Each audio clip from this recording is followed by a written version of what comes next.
Hello everyone, welcome back to our channel.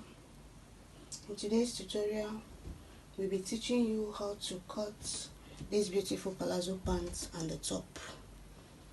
So this is the fabric we are using for the style.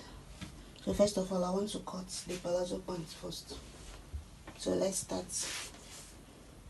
The measurements we'll be using: waist 26, hip 37, thigh 24, length 43. So let's start with the waist. First of all, remove 1 inch from the edge of your clothes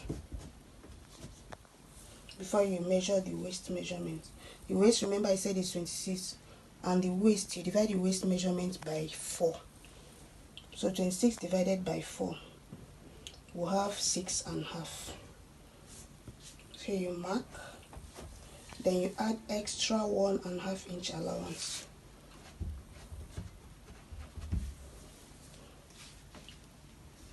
Then you also measure the hip length, which is 8 inches.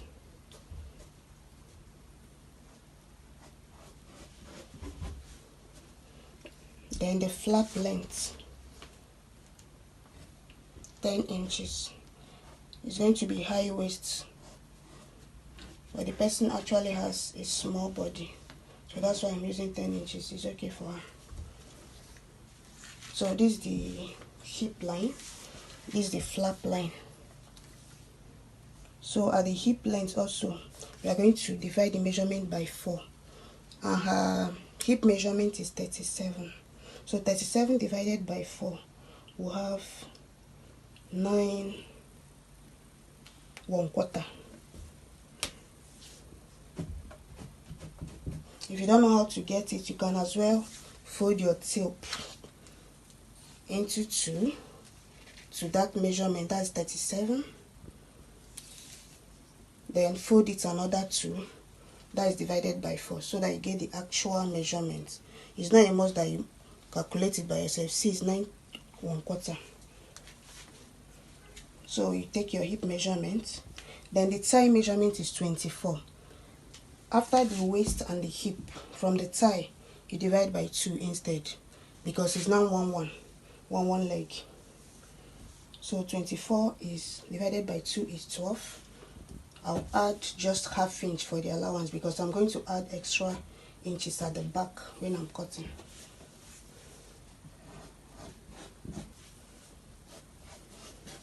So this is it. This one that I removed at the waist is just for the curving of the hips. So you make the waist started after the one, but every other measurement like the hip and the thigh started from the edge of the clothes. So I'll connect this one to the hips.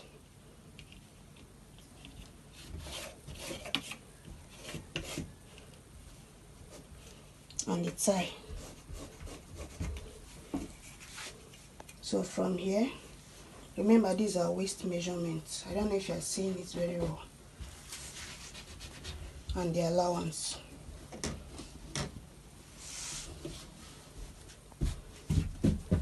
So you connect that waist to the hip measurement and down to the thigh measurement.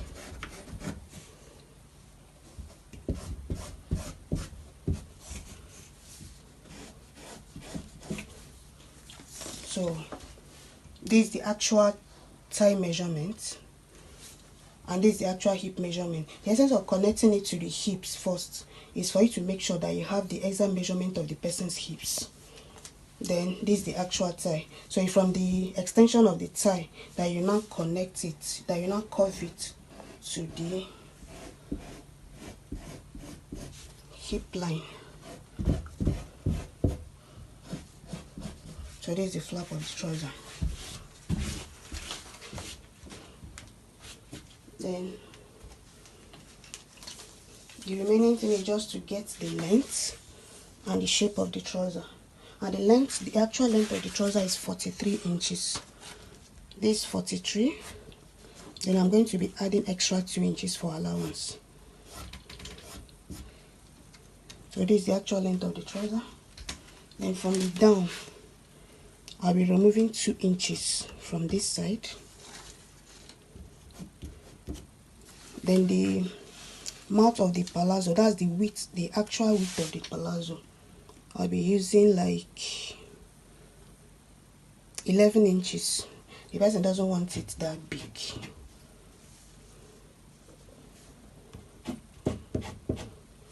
So all I need to do is just to connect from this tie to this length and from this place to this place.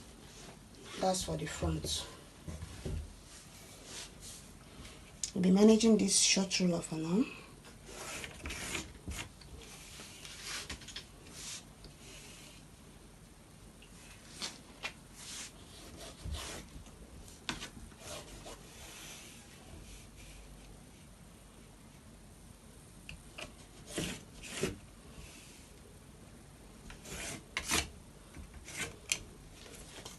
Connect this one also.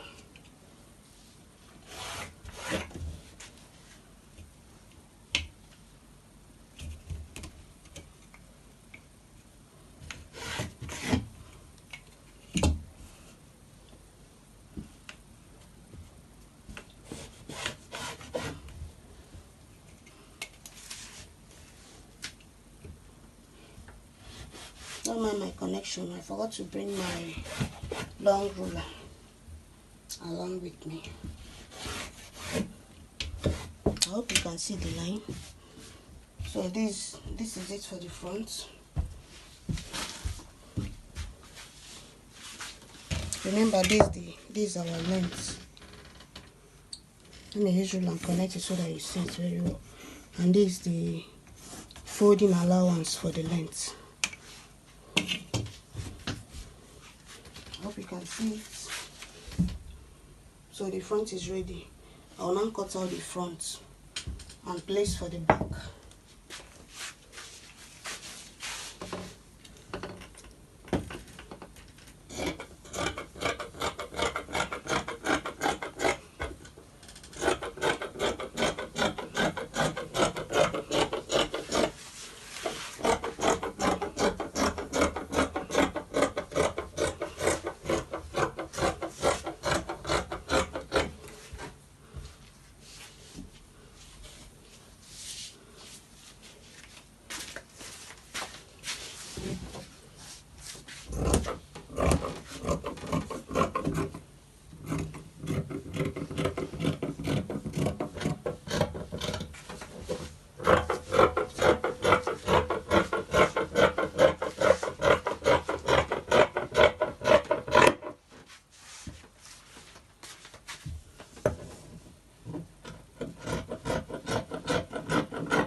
As you can see, I've already cut it out. Looking at it, the shape is coming out already. So let's place and cut for the back.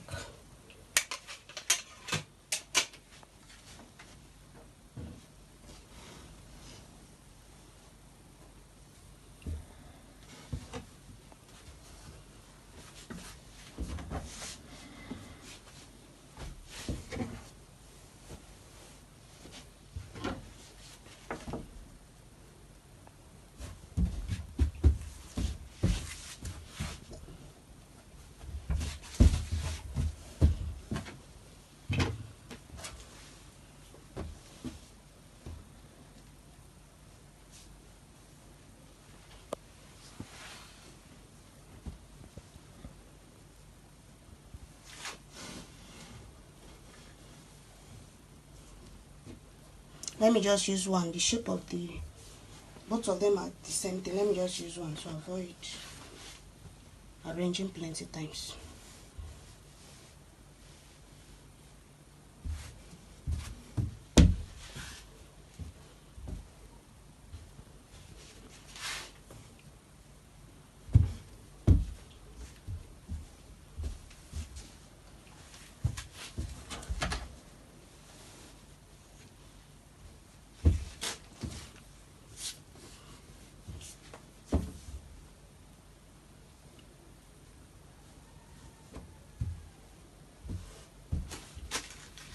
I hope you're seeing it very well.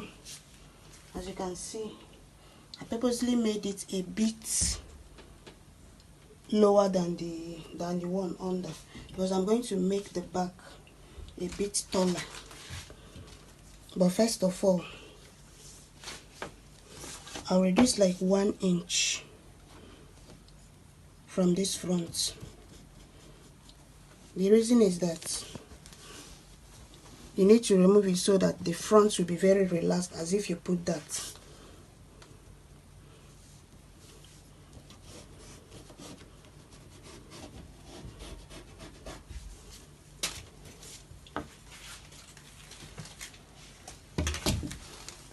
Remove 1 inch.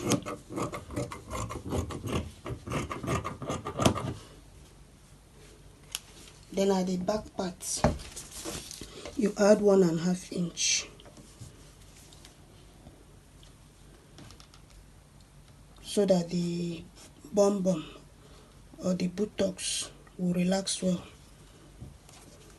You add it at the upper part. Band. So this is the waistband. Remember I said the trouser is going to have waistband. So the only thing you need to do is just to gum it with any interface of your choice, depending on how firm or light that you want it. Then fold into 2 and fix on the pants after sewing. Then this for the top. The top is a very big top, and it's a cut together top. So as you can see, this material is on fold already. I folded into 2 already, but I want to cut the front and the back the same time, so I'm folding it another 2, placing it on each other, so that the shoulder will not have any joining. So make sure everywhere is equal like this. And before you start your measurements, first of all, measure the shoulder and the sleeve extension together. It will not have extra shoulder joining or extra sleeve joining, so we are measuring everything once. From the measurement, that part of the measurement is 17.5.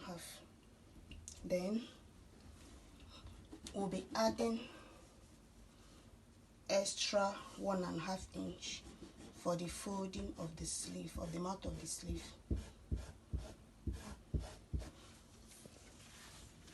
So for the mouth of the sleeve, you have about 8 inches, but I'll add extra 1 inch for the sewing allowance. Then remember,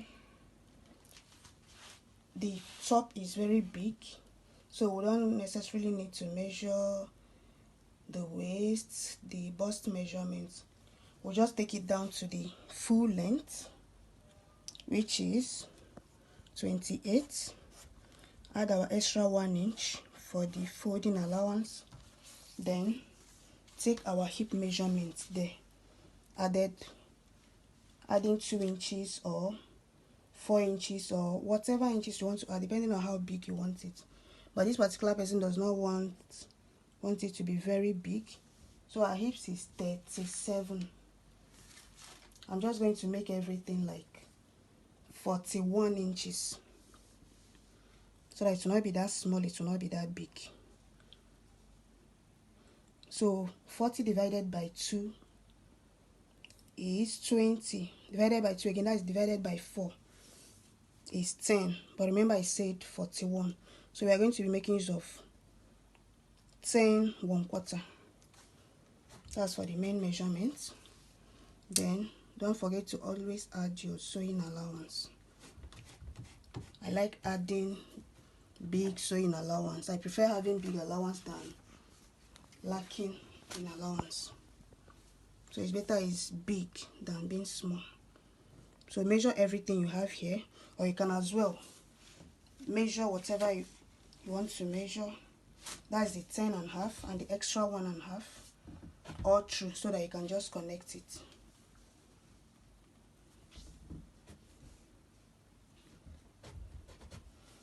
So that is it. I'll connect it on a straight line. Remember, there's no shaping. The cloth is just big and very free and straight. So you just connect this one to the hand. You can as well do it very straight like this.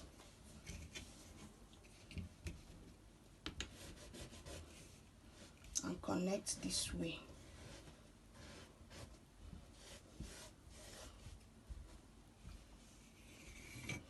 So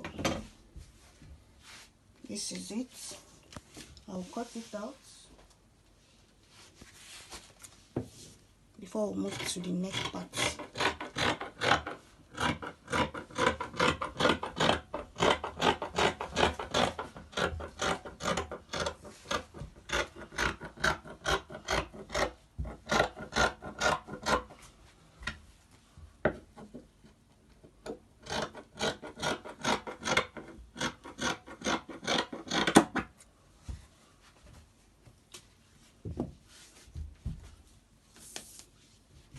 And let me cut out the length also.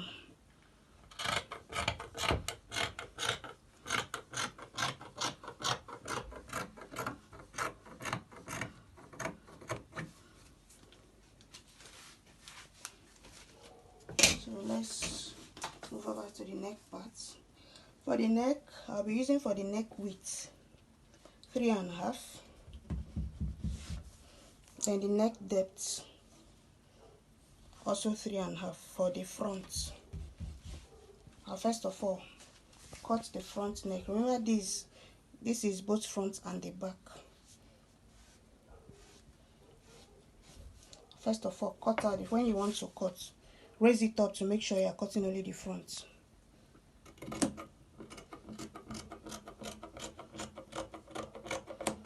And this is how it's going to be. Then you raise this one up.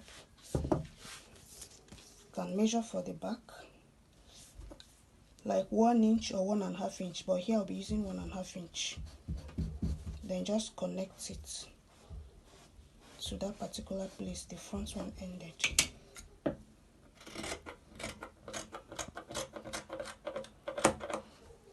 Then you open the front by how many, whatever inches you want.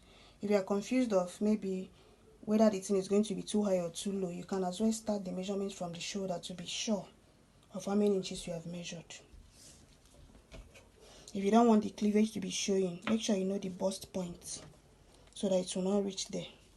So here I'll be using 7 inches from the neck, from the shoulder.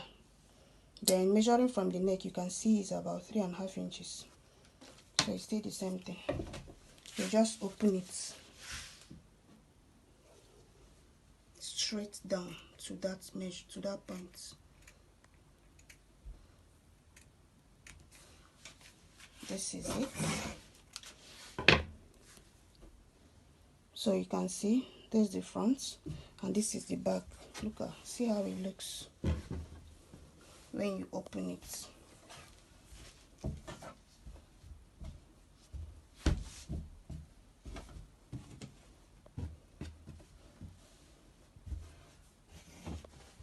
So for this particular one, you can decide to use bias to turn the neck or cut a facing for it. If you want to cut facing, the best way to fold it is just as I folded it. Then you look for a fabric that will be enough for the facing. Let's check out this one. This one looks enough. So you just fold it, put it under the fabric.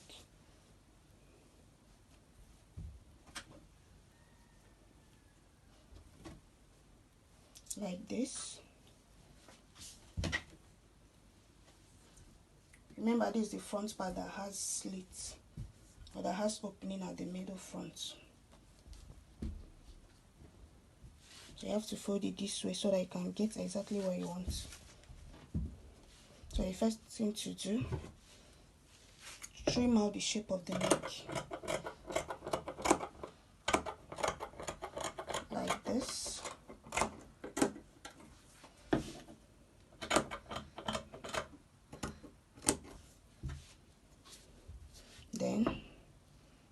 cut the opening in front like this, just to that extent that one ended. Then you can now raise it up, then just cut the remaining part how you want it to be. And this one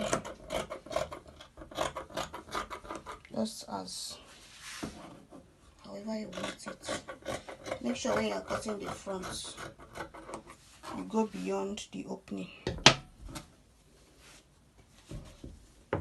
So that is it. So see how it looks.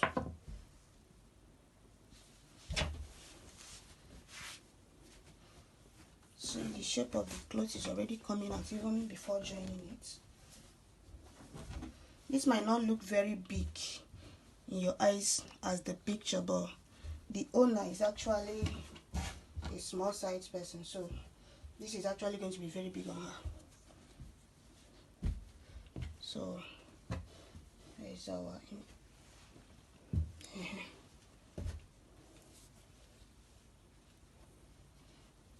so you can see the turning. Remember, you're not going to sew it at the front too. It's at the back. I'm just showing you how it's going to look like. If you want to sew it, this is the way you place it. You can pin it up just to make sure it doesn't shift.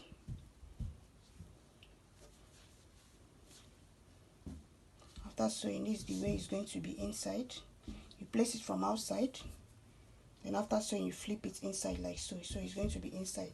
Or if you want to make it a style, you can sew it inside and turn it outside. All of them are the same thing depending on what you want. So that is all for this tutorial.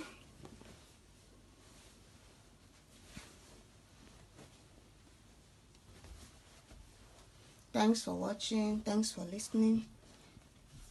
If you like our video, please don't forget to subscribe, like, comment, share, and give this video a thumbs up. Thanks. See you in our next video.